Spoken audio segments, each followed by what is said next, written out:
जय श्री राम। कैसे हो आप सभी? सर बहुत बढ़िया। इंटरनल फाइनेंशियल कंट्रोल किसकी ड्यूटी है? इंटरनल फाइनेंशियल कंट्रोल को इस्टेब्लिश करना, उसको मैनेज करना और उसको ऑपरेट करवाना through out the financial year. This is the duty of management and TCWG दो चार्ज विद गवर्नेंस।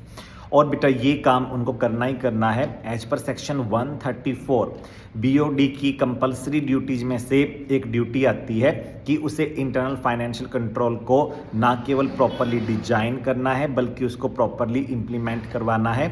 और आपको उस इंटरनल फाइनेंशियल कंट्रोल को लेकर एक स्टेटमेंट देनी है डायरेक्टर रिस्पॉन्सिबिलिटी स्टेटमेंट के 5th पार्ट के तौर पर कि whether financial control system, internal financial control system is adequate to the size of organization and whether it was operating effectively or not. Auditor की रिस्पॉन्सिबिलिटी क्या है? ऑडिटर की responsibility section 143 sub section 3 close आई में given है यार कि auditor shall evaluate whether internal financial control is adequate to the size of organization. तो auditor का रोल क्या है? इवेल्युएट करना कि क्या मैनेजमेंट TCWG ने adequate internal financial control implement किया, एडिक्वेटली उसको इंप्लीमेंट किया, क्या इंटरनल फाइनेंशियल कंट्रोल ऑर्गेनाइजेशन के साइज के अकॉर्डिंग एडिक्वेट था और क्या वो ऑपरेट हो रहा था effectively throughout the financial year under audit.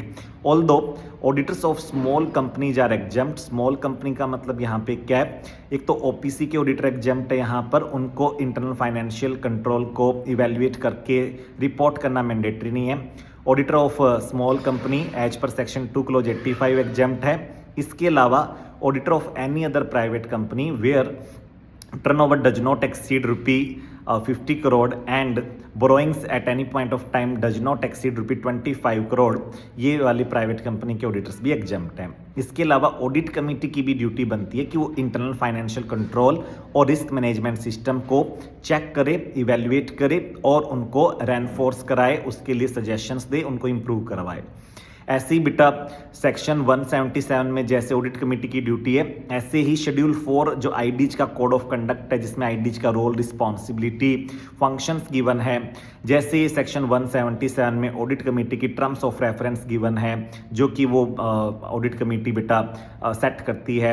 ऐसे ही बेटा आपके सेक्शन 177 के बाद शेड्यूल 4 में आईडीज का रोल आ जाता है। आईडीज का जो रोल है वो क्या कहता है कि आईडीज जो है they shall also make sure that internal financial control system of organization and risk management system of the organization must be robust and defensible and they should check the reliability and the truthfulness of the financial information.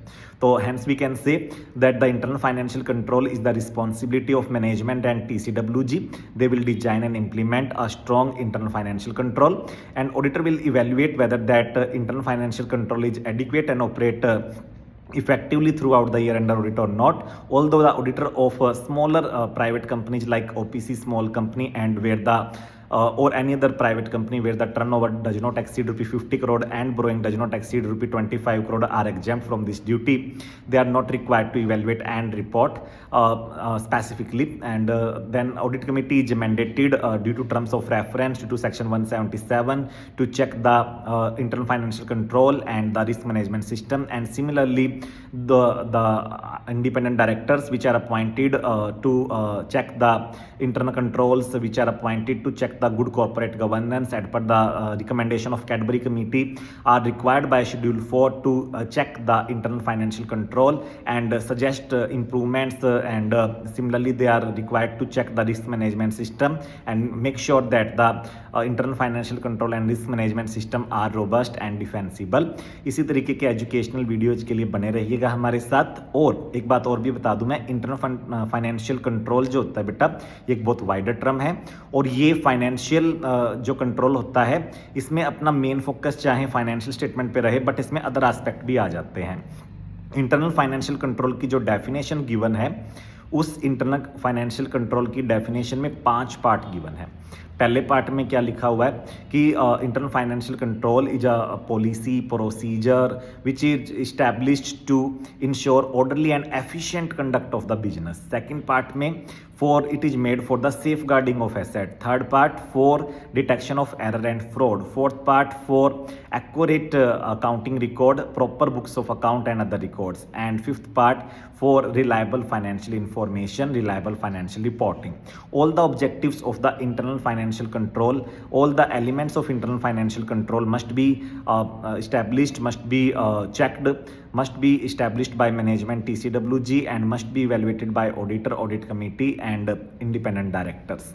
Internal financial control hence is the responsibility of all, although management is responsible for establishing and managing it, and auditor is liable to detect the any deficiencies or any shortcomings in the internal financial control system.